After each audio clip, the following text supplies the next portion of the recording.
안녕하세요. 우리나라 암 발생 통계를 보면요.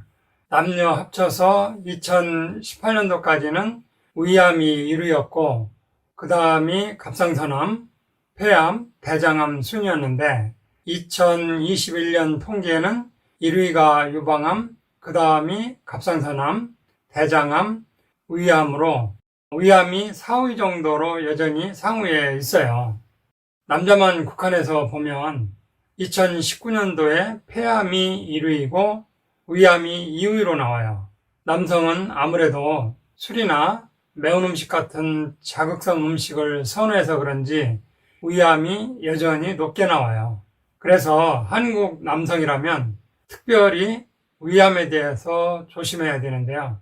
보통은 2년마다 우리가 건강검진을 하고 내시경 검사도 하죠. 직장인들은 매년 하는 경우도 많고요. 어쨌든 내시경 검사에서 장상피화생 진단을 받는 경우가 많은데요. 병원에서는 장상피화생에 대해서 자세한 설명을 해주지 않는 경우가 대부분이죠. 그 이유는 장상피화생이 암 전 단계 세포라고 하더라도 당장 암세포로 가는 것이 아니고 5년에서 10년에 걸쳐서 서서히 변하기 때문에 급한 것이 아니니까 자세한 설명을 안 해줄 수도 있고, 또 하나는 설명을 하더라도 장상피화생에 대한 구체적인 대응 방법이 현재로서는 없기 때문에 병원에서도 답답하기는 매 한 가지예요. 마땅히 해결 방법이 없으니까 자세히 설명해 줄 수가 없는 거죠.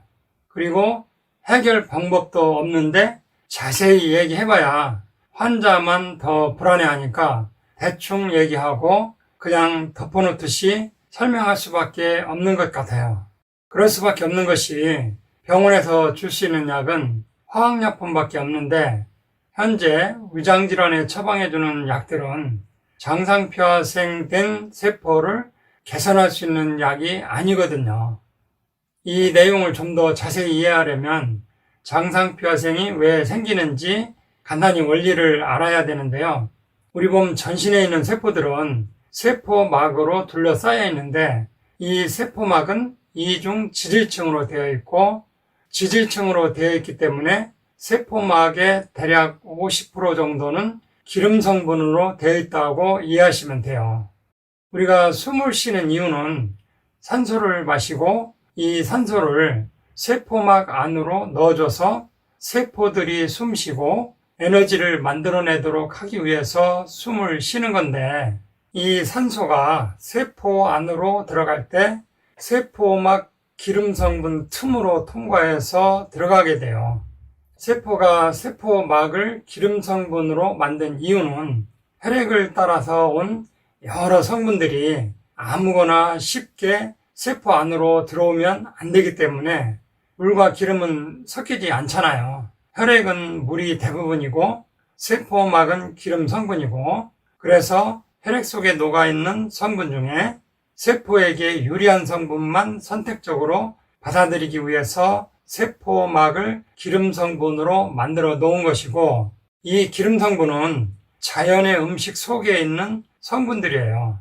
야채 속에도 식물성 기름 성분이 조금씩은 다 있어요. 소량이라 없는 것처럼 생각해서 그런 것 뿐이죠. 또 열매나 종자 이런 데도 다 식물성 기름이 있어요. 그러니까 인간은 지구에서 오랜 세월 동안 살아오면서 자연 상태의 음식을 먹고 그 중에 일부 기름 성분으로 세포막을 만드는데 재료로 사용한 거죠. 그런데 기름은 열에 약하죠. 또 활성산소 같은 것에 쉽게 변질이 돼요. 그러니까 여러 가지 원인으로 세포막 기름 성분이 변질되고 산화가 되면 산소가 세포막을 통과하기 힘들어져요.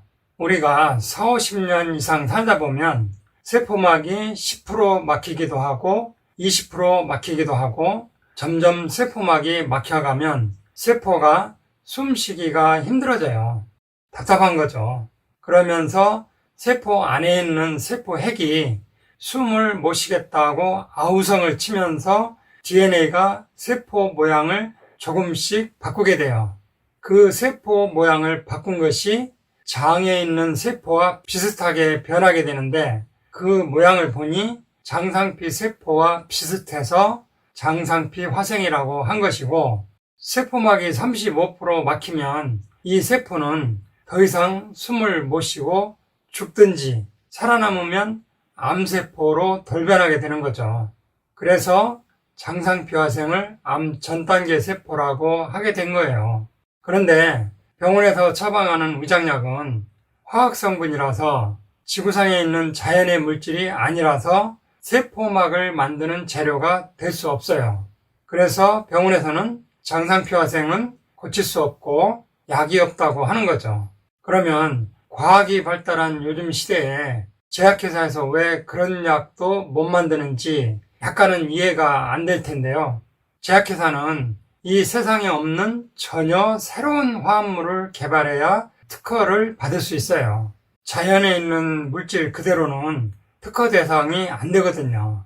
그러니까 자연에 존재하는 식물성 기름은 세포막 재료가 되는데 이것은 특허 대상이 안 되기 때문에 제약회사는 이런 물질에 아예 관심 자체가 없어요. 그래서 과학이 아무리 발달해도 장상피 화생 치료약은 나올 수가 없어요. 특허가 안 되기 때문이죠. 앞에서 세포막이 10%, 20% 막혀간다고 했는데요. 세포막이 변성되고 산화되면서 막혀가게 되는 주된 요인은 대표적으로 두 가지가 있는데요. 첫째는 해독력이 약한 경우이고 40대 이후부터는 나이 먹을수록 해독력이 점점 약해져요. 스트레스나 과로나 활성산소로부터 해독할 수 있는 능력이 떨어지기 때문에 해독되지 못한 노폐물로 인해서 세포막이 점점 막혀가게 되고, 둘째는 식용유나 기름으로 튀겨 먹거나 볶아서 먹거나 또는 구워서 먹는 음식들이 있는데요. 이렇게 하면 기름이 변질되고 산화되면서 세포막을 점점 막게 돼요. 결국 세포 안으로 산소 공급이 충분치 않게 되니까 세포의 유전자가 변형이 되면서 장상피 화생 같은 세포들이 나타나게 되는 것이죠. 따라서 장상피 화생을 고치려면 몇십 년간 살아오면서 세포에 쌓여있는 독소를 해독하고 세포막 재료가 되는 산화되지 않게 특수하게 만든 식물성 필수 지방산이라는 좋은 기름을 꾸준히 섭취하면 세포막이 깨끗해지면서 산소 공급이 충분해지고 세포는 가역적으로 정상세포로 돌아올 수 있어요.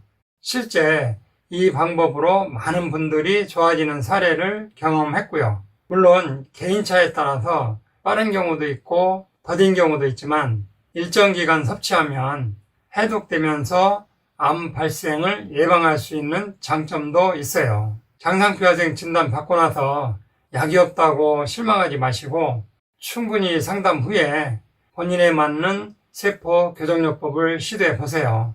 바람직한 결과를 도출할 수 있을 겁니다. 지금까지 들어주셔서 감사합니다. 이상으로 오늘 천약사의 건강과 약 이야기는 여기서 마치겠습니다. 감사합니다.